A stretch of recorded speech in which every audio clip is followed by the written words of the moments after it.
The diplomatic transport ship Harmony's Edge shook violently as it fell through the thick atmosphere of the ice planet, Kepler 442c. Warning lights flashed red across every control panel while alien crew members worked frantically at their stations. The ship's main heating system had failed during atmospheric entry, and now cold air rushed through damaged hull sections. Jake Murphy gripped his seat tightly as the temperature inside the ship dropped fast. Jake was a human engineer from Earth, who served as his planet's representative to the Galactic Trade Council. He had been traveling with the alien crew for 3 weeks now, and had grown comfortable with their strange but friendly ways. The ship carried dozens of different species from across the galaxy, including reptilian saurians with their smooth scales, and long-tails, insectoid chitauri with hard shell-like bodies and multiple arms, and crystalline vexeri, who looked like living gemstones that caught and reflected light in beautiful patterns. Captain Zextal was a large saurian whose normally green scales had begun turning a pale blue-white color as the cold affected his body. He barked orders in his deep voice while his clawed hands moved across his control panel, but Jake could see that the captain was moving slower than usual. The other crew members were also showing signs of distress as the temperature continued to fall inside the damaged ship. Jake watched in growing concern as the alien crew members began acting strangely. The Yachari were huddling together in groups, and their normally quick movements became sluggish and jerky. The Vixera had stopped their usual gentle humming sounds, and their crystal bodies seemed to be dimming. Even the tough saurians were moving. Like they were half asleep, the ship's computer announced in its calm, electronic voice that the surface temperature of Kepler 442c was -40 degrees Celsius with strong winds and heavy snowfall. Jake felt a chill run down his spine, but he noticed that while he was cold, he was not experiencing the same severe effects as his alien companions. His human body seemed to be handling the dropping temperature much better than theirs. Captain Zextel suddenly gave an order that shocked Jake. He commanded all crew members to activate their emergency hibernation pods immediately. The captain explained in a voice that was becoming weaker by the minute that their species could not survive in such cold conditions, and they needed to enter suspended animation until rescue arrived. Jake watched in amazement as aliens throughout the ship began climbing into special pods that would slow their body functions to almost nothing. The saurians were the first to enter hibernation as their cold-blooded bodies could not generate enough heat to keep them alive. The Chitauri followed quickly, as their hard outer shells actually made them lose heat faster than they could produce it. Even the Vexeri, with their strange crystal bodies, needed specific temperatures to maintain their complex internal structures, and they too entered the hibernation pods. Within 30 minutes of the heating system failure, Jake found himself the only conscious being on the entire ship. The hibernation pods hummed softly as they kept the alien crew members in deep sleep states that would preserve their lives until help could arrive. The ship's computer informed Jake that a rescue vessel had been contacted but would not reach them for at least 2 weeks due to their remote location. The ship continued its uncontrolled descent toward the planet's surface, and Jake could do nothing but hold on and hope the crash would not destroy the hibernation systems keeping his friends alive. He looked around at the dozens of pods containing sleeping aliens and felt the weight of responsibility settle on his shoulders. These beings had trusted him enough to include him on their diplomatic mission, and now their lives might depend on him. The crash came suddenly and violently. The ship hit the planet's surface with tremendous force and slid across the frozen ground for what felt like miles before finally coming to rest in a deep snowbank. Emergency lighting kicked in as the main power systems failed, and Jake found himself thrown against a wall, but otherwise uninjured. The ship groaned and creaked as metal cooled rapidly in the extreme cold, but the hull remained intact. Jake stood up slowly and checked the hibernation pod status displays. Relief flooded through him as he saw that all pods were still functioning properly, and his alien friends remained safely in suspended animation. However, the ship's backup power would only last 3 days at most, and after that, the hibernation systems would fail. The aliens would then wake up in conditions that would kill them within hours. He looked out through a cracked window at the alien landscape outside. Snow and ice stretched as far as he could see under a dark sky filled with swirling clouds. The wind howled around the crashed ship, and Jake could feel the cold trying to seep through the damaged hull. His breath formed small clouds in the air, and he realized that the temperature inside was still dropping, even though they were no longer falling through the atmosphere. Jake made his way to the ship's emergency equipment locker and pulled out a thermal suit designed for humans. As he put it on, he thought about his situation. He was alone on a frozen planet with dozens of sleeping aliens whose lives depended on him finding a way to keep them warm for 2 weeks until rescue arrived. The ship's heating system was completely destroyed, and the backup power would not last long enough. Most humans would have felt overwhelmed by such responsibility, but Jake felt something different. He felt determined. His engineering training told him that every problem had a solution if you were willing to work hard enough to find it. He looked around the damaged ship and began taking inventory of what materials and tools were available to him. The cargo hold contained various trade goods from different worlds, including synthetic fabrics, bioreactive fibers, and insulation materials.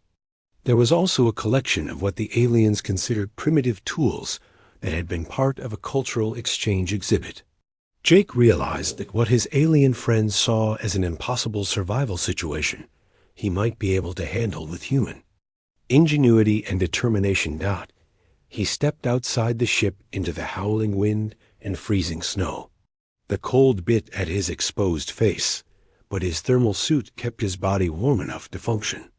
Jake looked at the endless expanse of ice and snow around their crash site and made a decision that would change how the galaxy viewed humans forever. He would find a way to keep everyone alive no matter what it took.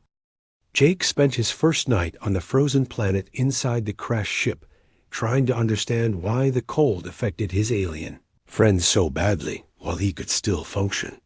He accessed the ship's medical database using his diplomatic clearance codes and began reading about the biology of the different species sleeping in the hibernation pods around him.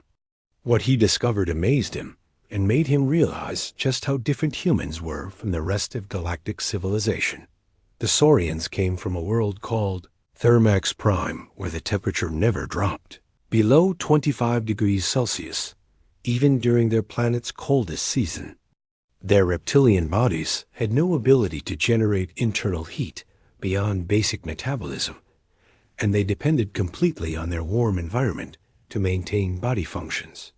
When exposed to cold, their blood flow slowed dramatically, and their organs began shutting down to preserve whatever heat remained in their core. The Shatari homeworld was even more stable, with temperatures that varied only a few degrees throughout their entire year. Their hard exoskeletons were designed to protect them from physical damage, but the same shells that made them tough also conducted heat away from their bodies very efficiently. In cold conditions, they became living heat sinks that would freeze solid within hours of exposure to temperatures below freezing. The Vexari were perhaps the most temperature sensitive of all the species on board. Their crystalline bodies required very specific thermal conditions to maintain the complex chemical reactions that kept them alive. Too hot and their internal structures would melt into useless puddles. Too cold and they would shatter like glass when their crystal matrices contracted. Their homeworld maintained perfect climate control across the entire planet's surface. Jake realized that most species in the galaxy had evolved on worlds with incredibly stable environments. They had never needed to develop the biological systems that would let them survive in changing conditions. Their planets had consistent temperatures, predictable weather patterns, and climates that rarely challenged their inhabitants. This made them highly specialized for their specific environments, but also made them helpless when faced with conditions outside their narrow comfort zones. Meanwhile, Jake began taking careful inventory of everything available on the crashed ship. The cargo hold contained trade goods from dozens of different worlds, including bolts of synthetic fabric from the Andromedan textile colonies that were supposed to be incredibly durable. There were bioreactive fibers from the Centauri system that could respond to electrical signals by changing their properties. Several containers held insulation materials that were normally used in spacecraft construction and environmental suits. Most interesting to Jake was a collection of tools and materials that had been part of a cultural exchange exhibit. The alien crew had considered these items to be primitive examples of pre-industrial technology from various worlds. There were simple metal tools like hammers and cutting implements, along with basic materials like thread, adhesives, and fasteners. The aliens had packed these items as curiosities, but Jake saw them as potentially life-saving equipment.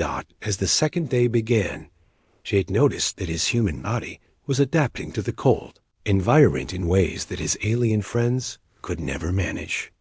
His metabolism had increased to generate more internal heat, and his circulation had automatically adjusted to keep his vital organs warm, while reducing blood flow to his extremities when necessary.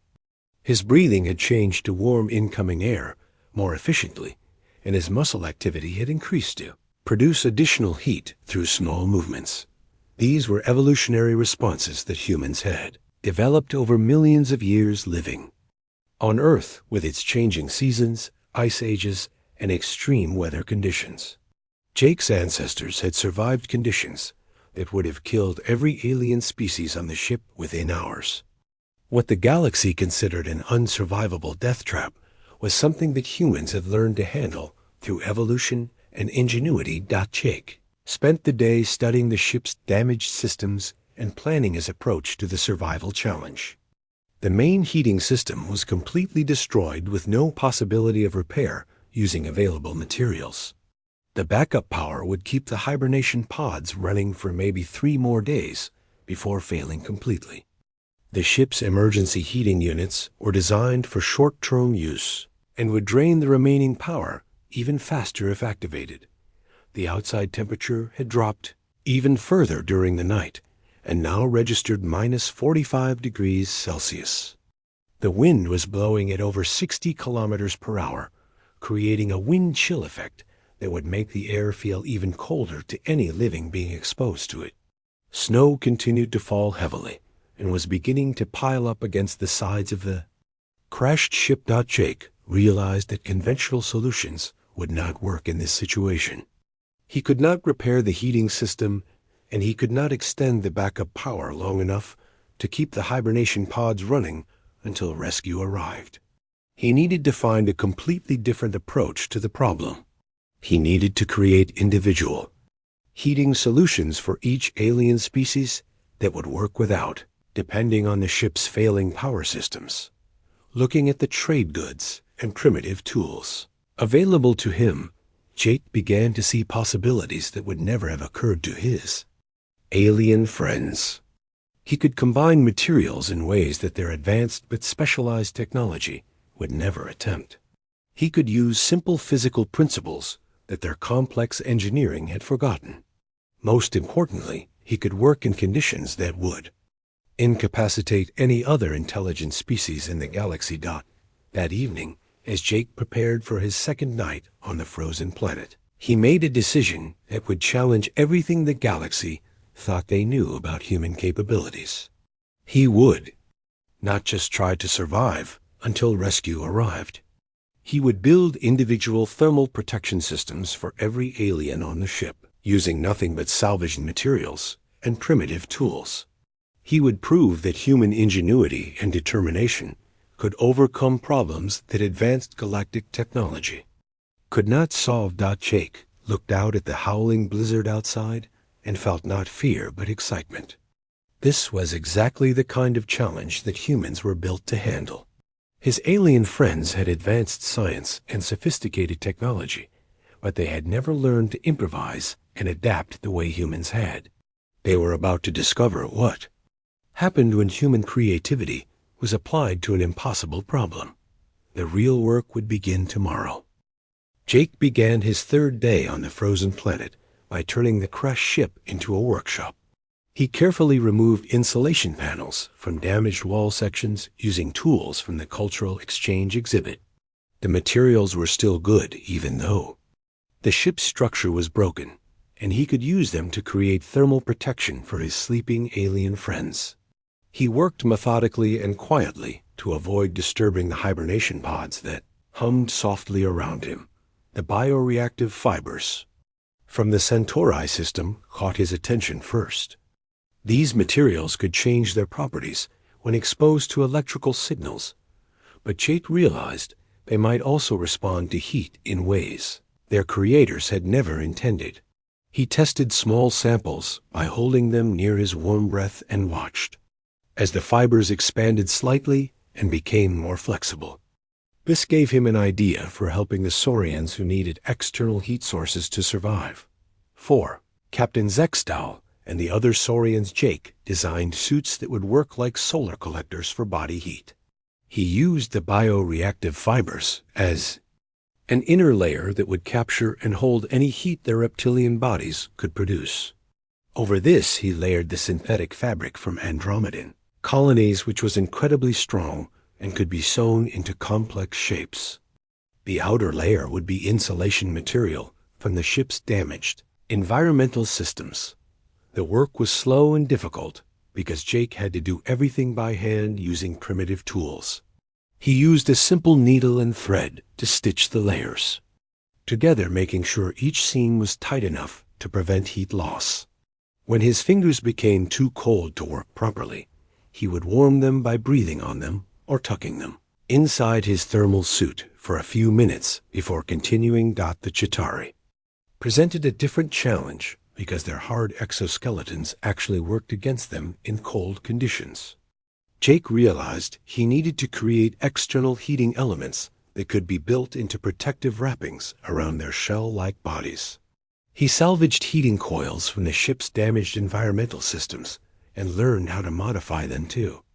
Run on very low power from small battery units he found in emergency equipment lockers. Jake spent hours figuring out how to sew the heating elements into flexible wrappings that would conform to the complex shapes of Chitauri bodies. He had to be careful not to damage the delicate wiring while still making the wrappings strong enough to provide protection. He tested each heating element multiple times to make sure it would produce steady warmth without using too much power. The Vexuri were the most difficult to help because their crystalline bodies needed very precise temperature control. Too much heat would damage them just as much as too little heat. Jake decided to create modified environmental chambers using salvaged emergency pods that he could convert into individual climate control units. He would need to maintain exact temperatures for each Vexuri while using minimal power. Working 18 hours each day, Jake pushed his human body to its limits, but never felt like giving up. When he became tired, he would rest for a few hours, and then continue working. When he became hungry, he ate emergency rations from the ship's supplies without complaining about their bland taste. When his tools became dull from constant use, he sharpened them on pieces of metal from the damaged hull. The aliens in their hibernation pods could still see and hear what was happening around them, even though they could not move or speak.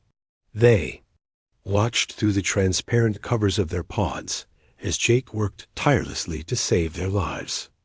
Many of them had never seen a human work with such determination and skill, using nothing but simple tools and salvaged materials. Lieutenant Kriya was a young Saurian navigator who had been friendly to Jake during their journey.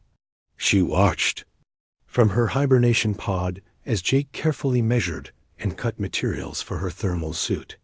She could see him testing different combinations of fabrics and insulation to find the perfect balance of warmth and flexibility.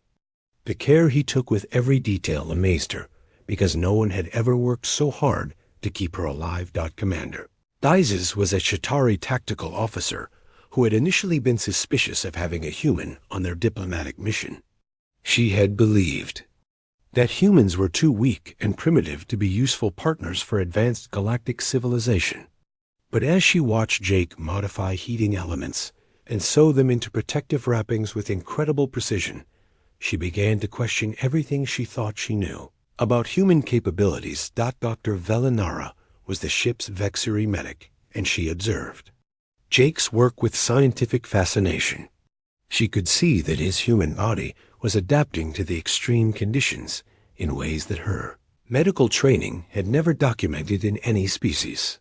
His core temperature had actually increased since the crash, and his metabolism had adjusted to burn calories more efficiently. His sleep patterns had changed to maximize recovery in shorter periods. Jake noticed that the aliens were watching him work, but he did not let their attention distract him from his tasks. He understood that they were probably amazed to see a human functioning normally in conditions that would kill them quickly. He also knew that some of them might have doubted human abilities before this crisis, and he wanted to prove that Earth's representatives deserved respect in galactic civilization. On the fifth day, Jake completed the first thermal suit and prepared to test it on Lieutenant Kriya. He carefully programmed her hibernation pod to begin the revival process, while monitoring her vital signs on the medical displays. As she slowly awakened from suspended animation, Jake helped her into the thermal suit he had created specifically for her saurian physiology. The moment Kriya became fully conscious, she felt warmth spreading through her body for the first time since the crash. The bioreactive fibers responded to her body heat and amplified it, while the insulation layers trapped the warmth close to her scales. She looked at Jake with wonder and gratitude as she realized that not only was she alive, but she was actually comfortable in conditions that should have killed her within minutes. Jake smiled at her reaction and helped her stand up on unsteady legs that were still weak from hibernation. He explained how the thermal suit worked and showed her how to adjust its settings if needed. Then he guided her to a warm area of the ship where she could recover while he continued working on suits for the other aliens. Kriya watched Jake return to his workshop and begin preparing the next thermal protection system. She realized that she was witnessing something that would change how the galaxy viewed humans forever. Lieutenant Kriya was the first alien to witness Jake's incredible abilities up close, and what she saw changed her understanding of humans completely. As she recovered from hibernation, she watched Jake work on thermal suits for the other crew, members with a level of focus and determination that seemed impossible. He had been awake and active for over a week in conditions that would have killed her in hours, yet he showed no signs of giving up or even slowing down. Significantly, Jake moved around the makeshift workshop with practiced efficiency, despite the freezing temperatures that made metal tools painful to touch. Kriya noticed that his human body had adapted in ways that her saurian physiology never could. His breathing had become deeper and more controlled to warm the cold air before it reached his lungs. His movements were more deliberate to conserve energy while still maintaining the precise hand control needed for delicate sewing and assembly work. The next alien Jake revived was Commander Thizes, the Chitauri tactical officer who had been skeptical about human capabilities before the crash. When she emerged from hibernation, wearing a perfectly fitted thermal suit with built-in heating elements, she could hardly believe she was still alive. The suit Jake had created for her species was a masterpiece of improvised engineering that took into account the unique challenges of keeping a creature with a heat-conducting exoskeleton warm in sub-zero conditions. Commander Thizes tested her mobility in the thermal suit and found that Jake had somehow managed to make it flexible enough to allow full range of motion, while still providing complete protection from the cold. The heating elements were positioned exactly where her body needed them most, and the power consumption was so efficient that the small battery pack could keep her warm for days. She looked at Jake with new respect and wondered how her people had so completely underestimated human engineering abilities. Dr. Velinara was the third alien to be revived, and as the ship's medical officer, she immediately began studying Jake from a scientific perspective. What she observed challenged everything she thought she knew about human biology and psychology. Jake had been eating nothing but emergency rations for over a week, without any signs of nutritional deficiency or psychological stress from the limited diet. Most galactic species would have entered starvation protocols after missing just 2 regular meals. The Vexery doctor watched Jake's vital signs through her medical instruments and was amazed by what she found. His core body temperature had actually increased since the crash as his metabolism worked harder to generate heat. His heart rate had become more efficient, pumping blood more effectively to maintain circulation in the cold environment. His brain activity showed no signs of the depression or anxiety that most species would experience when facing life-threatening situations for extended periods. Jake continued working on thermal protection systems for the remaining crew members, while the 3 revived aliens observed his methods. They began to understand that humans did not just survive hostile environments like other species might barely endure them. Instead, humans seemed to thrive when faced with challenges that would overwhelm more specialized creatures. Jake's problem-solving approach was unlike anything they had seen before in galactic civilization. When Jake encountered a problem with insufficient thread for stitching, he did not panic or search for alternatives in the ship's supplies. Instead, he calmly unraveled fabric from his own clothing to create the thread he needed. When adhesives failed to work properly in the extreme cold, he heated pieces of metal with his breath and body heat to create fusion bonds between materials. When the power supply for his workshop area began to fail, he built a manual generator, using salvage components, and operated it himself to keep critical systems running. The aliens realized that Jake's solutions were not just clever improvisations, but demonstrated a fundamental difference in how humans approached problems. While galactic species relied on specialized tools and computer assistance for complex tasks, Jake seemed to have an intuitive understanding of physics, materials science, and engineering principles that allowed him to work effectively with the most basic equipment. Commander Thizes began asking Jake questions about Earth and human civilization. She learned about ice ages that had lasted thousands of years and forced early humans to develop survival skills that most galactic species had never needed. She heard about mountain climbing, where humans voluntarily exposed themselves to extreme altitude and cold for recreational purposes. She discovered that humans regularly explored Arctic regions, desert wastelands, and ocean depths that would be instantly lethal to most other intelligent species. Dr. Velinara was particularly interested in human evolutionary history and asked Jake to explain how his species had developed such remarkable adaptability. Jake told her about the changing climate patterns on Earth that had forced human ancestors to learn to survive in many different environments. He explained how ice ages and warm periods had alternated throughout human evolution, creating selection, pressure for generalized survival abilities, rather than specialization for one specific climate. Lieutenant Kriya listened to these conversations and began to understand why humans had been so successful as diplomats and traders in galactic civilization. It was not because they were weak or non-threatening as many species had assumed. Instead, humans were uniquely adapted to handle the challenges of working with different species under varying conditions. Their flexibility and problem-solving abilities made them valuable partners for species that were highly specialized but less adaptable. The 3 aliens started sharing their observations with crew members who were still in hibernation through the pod communication systems. Word began to spread throughout the ship about Jake's incredible survival efforts and the remarkable thermal protection systems he was creating.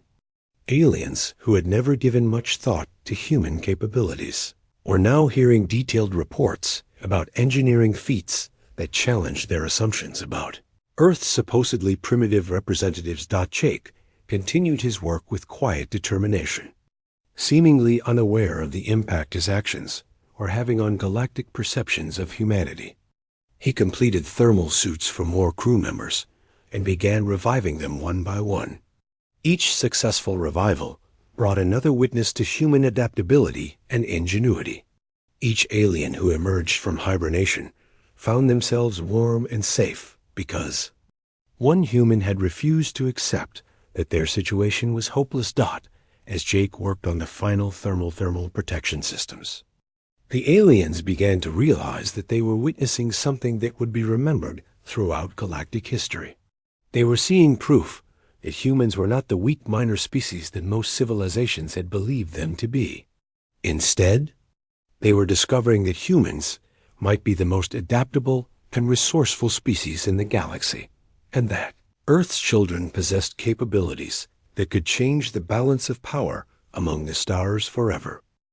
Jake Morrison stood in the massive assembly hall of Station Omega, watching hundreds of alien beings from across the galaxy prepare for what many called the most dangerous test in known space.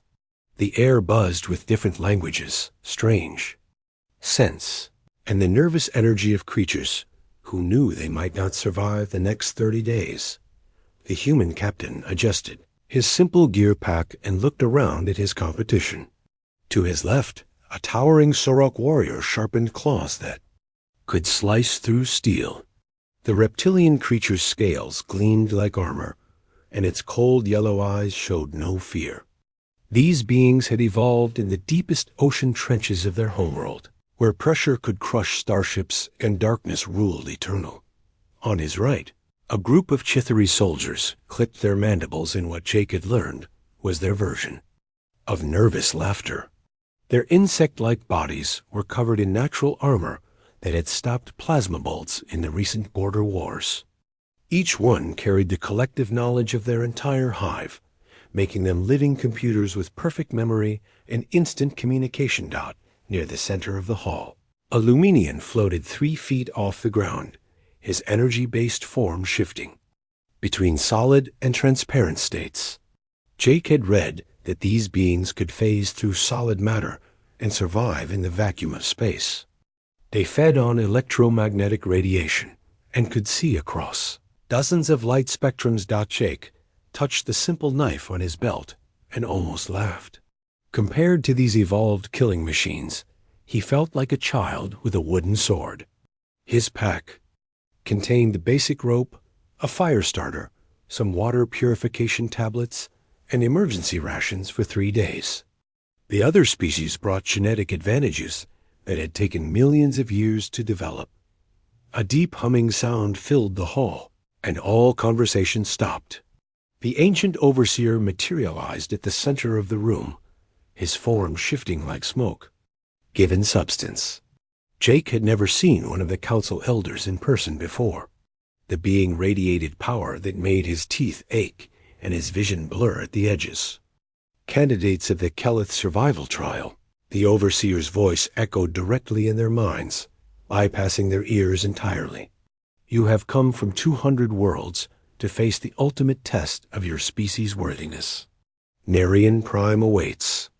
You with storms that have claimed thousands of your predecessors. A holographic display appeared above them, showing a world of endless dark oceans under perpetually clouded skies. Massive waves crashed against tiny volcanic islands that appeared and disappeared with the tides. Lightning split the sky in colors Jake had never seen, and the water itself seemed to boil with unnatural energy. The rules are simple, the overseer continued. Survive alone for 30 standard days using only what your world has given you. And what Narration Prime provides. No advanced technology, no communication devices, no assistance from your ships or your species. Each of you will be placed on a separate island. Most of these islands will not exist when the trial ends. Jake swallowed hard as statistics appeared in the air around them. In the past 1,000 years, 47,829 beings had attempted the trial. Only 127 had survived. The failure rate was so high that most species sent only volunteers who expected to die gloriously rather than succeed. Why do you attempt this trial, knowing these odds? The overseer asked, though Jake suspected the being already knew their answers. A Vorthic crystalline warrior stepped forward, his body ringing like a bell as he moved.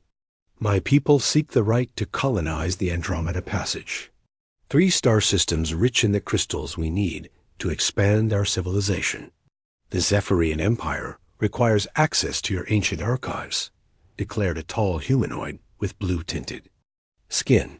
Our scientists believe your technology could extend our lifespans by centuries. One by one, the representatives stated their species' stakes. Jake listened to their reasons and felt the weight of humanity's situation pressing down on him. Earth needed those 3 contested systems in the outer rim. Human colonies were overcrowded, resources were running thin, and the Galactic Council had made it clear that newer species like humanity would have to earn their place at the table. And you, human? The overseer's attention turned to Jake like a searchlight. What does your primitive species hope to gain? Jake straightened his shoulders and met what he hoped were the being's eyes. We need room to grow. Our people are explorers and builders, but we're running out of space. Those 3 systems could house millions of humans and give us the resources to contribute more to the galactic community. Several alien species made, sounds that Jake interpreted as laughter or dismissal. The Sorok warrior's tail lashed contemptuously. A group of Korthix representatives, beings known for their superior intellect, exchanged what looked like amused glances. Humans, one of the Korthix said in perfect English, your species has been part of galactic civilization for barely 50 years. You have no natural armor, no special abilities, no evolutionary advantages. Your technology is centuries behind ours. Why do you believe you can succeed where species with millions of years of development have failed? Jake had asked himself the same question during the long journey to Station Omega. He had watched recordings of previous trials, studied the failure reports, and tried to understand why so many advanced beings had died on Narration Prime. The answer was always the same. The planet killed them faster than they could adapt. Maybe that's exactly why we might succeed, Jake said quietly. Every species that's failed this trial brought millions of years of evolution and thousands of years of advanced technology. But Narration Prime doesn't care about any of that. It kills you just the same. The overseer made a sound that might have been approval or amusement. Interesting perspective, human. We shall see if your species' youth and inexperience serve you better than the wisdom and power of your competitors. The hall began to dissolve around them as transport beams locked onto each candidate. Jake felt the familiar tingle of molecular disassembly and caught one last glimpse of the other beings. Some looked confident, others appeared resigned to death, but all of them possessed natural advantages he could never match. As the transport beam pulled him apart and sent him toward Narration Prime, Jake held on to one thought. Every other species was trying to impose their will on a hostile planet. Maybe the secret was learning what the planet wanted and working with it instead of against it. The last thing he saw before the beam completed its work was the overseer's form watching him with what looked like curiosity. Then Jake Morrison, ordinary human being, was on his way to the most dangerous world known, space with nothing but basic tools and a simple idea that might just save his life.